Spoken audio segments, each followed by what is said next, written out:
প্রিয় অষ্টম শ্রেণীর শিক্ষার্থীরা, পড়াশোনা করি চ্যানেলের পক্ষ থেকে তোমাদেরকে অনেক অনেক অভিনন্দন। আমরা আজকে তোমাদের প্রথম অধ্যায় অর্থাৎ গাণিতিক অনুসন্ধান অধ্যায়ের 12 পৃষ্ঠার যে সমস্যা 1 রয়েছে সেটা নিয়ে আলোচনা করব। তো এখানে এ পর্যন্ত তোমরা জেনে এসেছো গাণিতিক অনুসন্ধান কি, এই অনুসন্ধান কিভাবে সম্পন্ন করে, এর ধাপগুলো কি। কিন্তু ভবিষ্যতে বিভিন্ন গাণিতিক সমস্যাবলী একই পদ্ধতিতে সমাধান করার জন্য আমাদের এখন থেকে চর্চা থাকা প্রয়োজন। তাই আমরা এবার কিছু দলগত কাজ করব। তোমাদের বড় ক্লাসটিকে শিক্ষক 6টা ভাগে ভাগ করবেন। প্রতিটি ভাগে একটা দল, নিচে 3টা দলের জন্য একটি করে সমস্যা বা প্রশ্ন দেওয়া আছে। বাকি 3টি সমস্যা শিক্ষক সরবরাহ করবেন। দলগুলো সেগুলো অনুসন্ধান করে সমাধান পর্যবেক্ষণ উপস্থাপন করতে হবে। এখানে 3টা সমস্যা দেওয়া আছে।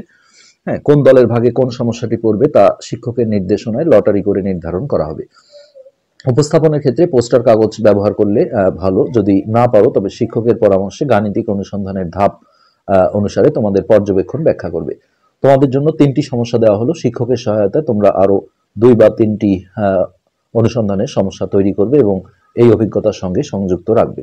তাহলে সমস্যা বা প্রশ্নগুলো দেখে নাও। তো এখানে সমস্যা 1-এ যেটা আছে, প্রাচীন মিশরীয়রা গণিত এবং বিজ্ঞানে ভীষণ ভীতি ছিল তাদের মধ্যে। তারা বিভিন্ন জ্যামিতিক পরিমাপের জন্য একটা দড়ি ব্যবহার করত। এটা উন্নতি করেছিলেন, আসলে এই লেখাটার জন্য দেখা যায় না, বিজ্ঞানে ভীষণ উন্নতি করেছিলেন। তো একটি দড়ি ব্যবহার করতেন। দড়িটির বৈশিষ্ট্য হলো তাতে নির্দিষ্ট সমান ব্যবধানে 13টা গিট দেওয়া থাকতো, ঠিক নিচের এই বাম পাশের যে ছবিটা রয়েছে। তো আমরা এরকম একটা তৈরি করেছি, দেখো। মোট আমাদের 13টা এরকম গিট আছে। 1 2 3 4 5 6 7 8 9 10 11 12 এই 13টা। তো এই মাঝখানে যে ব্যবধানটা 2 গিটের মাঝখানে, এটা মোটামুটি তোমাদের সমান করে নিতে হবে। স্কেল দিয়েও মেপে নিতে পারো, অথবা একটা গিট দিয়ে তারপর এইভাবে ধরে ধরে কিন্তু সমান করে নিয়ে, যাই হোক মোট 13টা গিট দিতে হবে। তো এই এখন আমরা পুরো কথাগুলো আগে পড়ে নিই, কি কি বলা হয়েছে। তো এরপর হচ্ছে 13 পৃষ্ঠায় আসলাম, ডিরেকশনগুলো দেখি। এই দড়ি দিয়ে তারা সমকোণী ত্রিভুজ বানাতেন। তো পাশের যে ডান পাশের ছবিটা ছিল আমরা আবারও দেখব। তোমরা নিশ্চয়ই জানো সমকোণী ত্রিভুজ কোনগুলো। তো সমকোণী ত্রিভুজ হতে গেলে হচ্ছে যে একটা কোণ এক সমকোণ হতে হয়, অর্থাৎ এরকম খাড়া বা স্ট্রেট থাকতে হয়, এটা হচ্ছে এক সমকোণ। তো এইদিকেও হতে পারে অথবা এই পাশেও আমরা করতে পারি, এটা এক সমকোণ। তো এরকম সমকোণী ত্রিভুজ তারা করেছিল। পরবর্তী একটি অভিজ্ঞতায় তোমরা সমকোণী ত্রিভুজের মজার কিছু ব্যবহার শিখবে। তো তোমাদের দলের অনুসন্ধানের জন্য সমান দূরত্বে 13টি গিট দেওয়া একটা দড়ি জোগাড় করো। এরপর খুঁজে বের করো কি কি প্রকার ত্রিভুজ তৈরি করতে পারো। শর্ত হলো দড়িটির 2 প্রান্তে গিট থাকবে। ত্রিভুজটির প্রতি কোণে একটি করে গিট থাকবে এবং 2 প্রান্তের গিট মিলিত হবে। আমরা বিষয়টা দেখব। তো এমন দড়ি দিয়ে আর কি কি আকৃতি তৈরি করতে পারো, যেমন বর্গক্ষেত্র, আয়তক্ষেত্র ইত্যাদি। তো সেক্ষেত্রে আমরা এখন হচ্ছে যে চেষ্টা করি যে এটা দিয়ে আমরা কি কি করতে পারি। তো যে শর্তটা দেওয়া হয়েছে যে এটা 2 প্রান্তের গিটটা এরকম মিলিত হতে হবে, আর ত্রিভুজ করো আর যাই করো এই কোণাগুলোতে যেগুলোতে কোণ সৃষ্টি হয় সেইখানে কিন্তু গিটগুলো থাকতে হবে।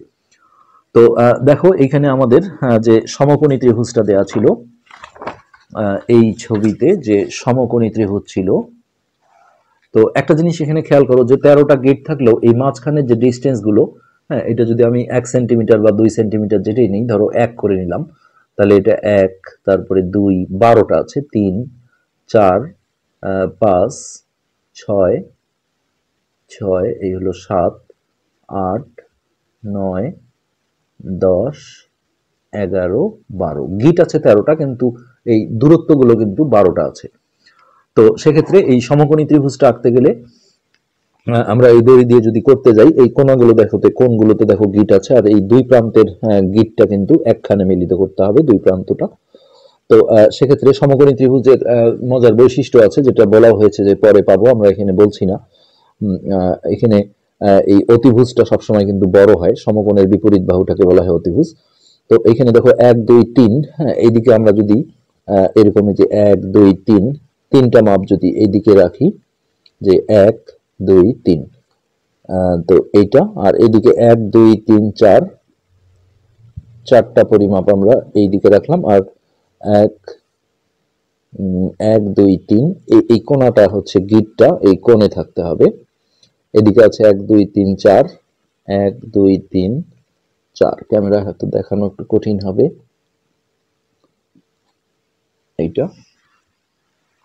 আর এইটা নিয়ে গিয়ে আমরা দেখো এইখানে প্লেস করে দেব। এই হলো 1 2 3, আর এই দিকটা আমরা দেব হচ্ছে 4, 1 2 3 4, 1 2 3 4। এই কোণা থেকে এইটা যদি আমরা এইভাবে টেনে দিই এইভাবে, তাহলে এখানে 1 2 3 4 5টা আছে দেখো। এইভাবে কিন্তু সমকোণী ত্রিভুজটা হয়ে যাবে। এই যে দেখো, এটা সমকোণী ত্রিভুজ হয়ে গেল। তো এরকমই আমরা আরো ত্রিভুজ আঁকতে পারবো, যেটা আমরা জানি যে সমবাহু ত্রিভুজ। যে ত্রিভুজের 3টা বাহুই সমান, 3 বাহু। তো ভালো কথা, এখানে এটাকে কিন্তু আবার বিষমবাহু ত্রিভুজও বলা যায়, যেটা বাহুর দিক থেকে ভাগ করা হয়। 3টা বাহুর মাপ 3 রকম। এখানে এই বাহুটা একরকম, এটার মাপ একরকম, এটার মাপ একরকম। তো এই ত্রিভুজের নাম আমরা বিষমবাহু বলতে পারি। আর সমবাহু ত্রিভুজ মানে হচ্ছে 3টা বাহু সমান হতে হবে। তো আমাদের এখানে যেহেতু 12 আছে আর বাহু যেহেতু 3টা, তাহলে আমরা 4 4 করে নিতে পারি। দেখো, আমরা এই দিকটাও যদি 4 নেই, 1 2 3 4, তাহলে এই দিকটাও আমাদের 4 নিতে হবে, 1 2 3 4। আর এইটা নিয়ে গিয়ে এইখানে যদি আমরা স্থাপন করি, আসলে দড়ির ব্যাপার তো একটু হয়তো বাঁকা বাঁকা দেখা যাচ্ছে, কিন্তু বিষয়টা ঠিক আছে। এইদিকেও দেখো, এই যে 1 2 3, এখানে একটা আছে 4, আর এদিকেও 1 2 3 4, তারপরে এদিকেও 1 2 3 4। তো এই 3টা বাহুই কিন্তু এখানে সমান আছে, সো এটা আমরা সমবাহু ত্রিভুজ বলতে পারবো। এরপর আমরা সমদ্বিবাহু ত্রিভুজ তৈরি করতে পারবো। অর্থাৎ সমদ্বিবাহু মানে হচ্ছে দ্বি মানে 2, সমদ্বিবাহু ত্রিভুজ, অর্থাৎ 2 বাহু সমান হবে।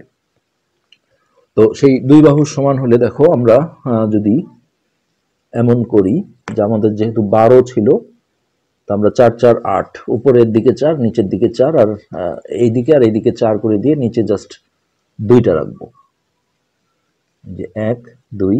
তাহলে এইখান থেকে আমরা 4 করব, আবার এই দিক থেকেও 4 করব।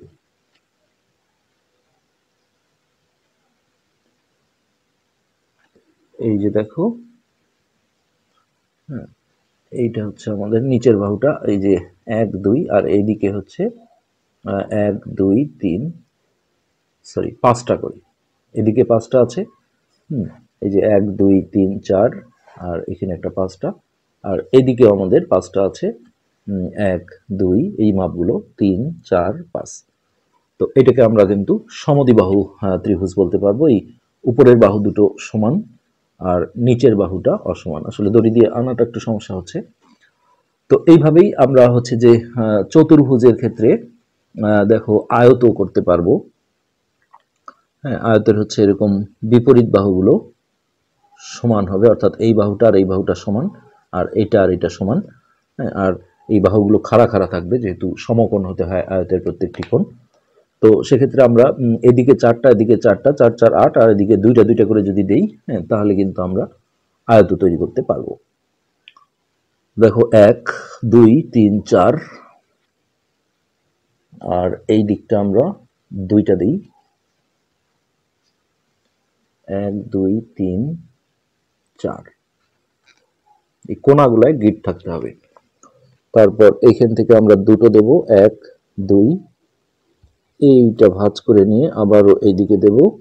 তো 1 2 3 4, আর এই দিকে 1 2 3 4।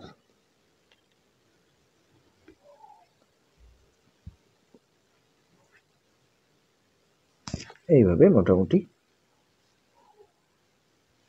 এই এদিকে 1 2, হ্যাঁ, এদিকেও কিন্তু আমাদের 2টো আছে, 1 2 3 4। আর এই দিকটা দেখো, এই 1 2, তোমরা নিশ্চয়ই পারবে এটা। আসলে এখানে ক্যামেরা উপরে যাওয়ার কারণে ধরে আসলে দেখানোটা একটু টাফ হয়ে যায়।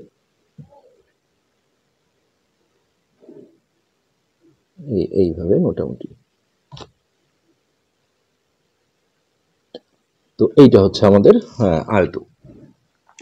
তাহলে আমরা যদি বর্গ করি তাহলে দেখো চারটা বাহুই সমান হতে হবে, প্লাস এরকম স্ট্রেট বাহুগুলো খাড়া খাড়া থাকবে। তো যেহেতু আমাদের 12টা আছে তাহলে সেক্ষেত্রে এদিকে গিট থাকবে আমাদের 3টা। চতুর্দিকে আমরা যদি তিনটা তিনটা করে গিট রাখি তাহলে আমরা বর্গ তৈরি করতে পারবো। 1 2 3, এই দিকটাও দেখো 1 2 3, তারপর এই দিকটাও আমরা 3 করে নিলাম, 1 2 3, এই দিকটাও 3 করে দিই। তাহলে এই হচ্ছে আমাদের 1 2 3, 1 2 3, নিচের দিকেও দেখো 1 2 3, 1 2 3। তো এইরকম একটা আমাদের স্কোয়ার অর্থাৎ বর্গ হবে। আর রম্বস হতে গেলে হচ্ছে যে চারটা বাহু সমান হতে হয় কিন্তু একটু বাঁকা হয়। এটাই যদি তোমরা এইভাবে একটু বাঁকিয়ে দাও তাহলে যেহেতু রম্বসের কোণ সমকোণ হয় না, এটা কিন্তু আমাদের রম্বস হয়ে যাবে। আর যেটা আমরা আয়ত করেছিলাম সেই আয়তটাকে চারটা চারটা করে আমরা যেটা দিয়েছিলাম এইদিকে 1 2 3 4, আর এই দিকটা আমরা দুটো করে দেবো,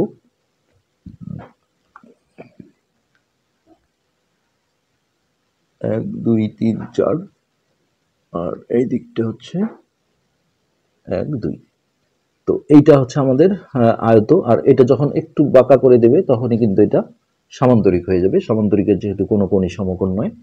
তো আশা করি এই বিষয়টা তোমরা করতে পারবে। এরকম হচ্ছে যে সুতা বা দড়িতে 13টা এরকম গিট দিয়ে তোমরা এই জিনিসগুলো তৈরি করে ফেলবে। তো আমরা মোটামুটি সমবাহু ত্রিভুজ, সমদ্বিবাহু ত্রিভুজ, তারপরে আয়ত, হ্যাঁ, তারপরে বর্গ, তারপর সামান্তরিক, সামান্তরিক, রম্বস, হ্যাঁ, এই ত্রিভুজাকার আমরা ক্ষেত্রগুলো তৈরি করতে পেরেছি।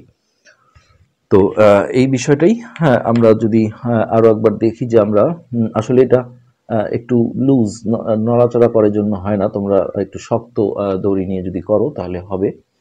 আমরা আবারও একটা আয়ত দেখি যে 1 2 3 4, এই দিকটা আমরা 4 দিলাম, তারপর এই দিকটা আমরা এই যে 1 2 দিলাম, এইখান থেকে দেখো আবারও 4 দিলাম, 1 2 3 4, আর এইটা তুলে দিলেই হ্যাঁ এই দিকটা 2 থাকবে। তাহলে এই বাহু দুটো সমান আর এই বাহু দুটো সমান।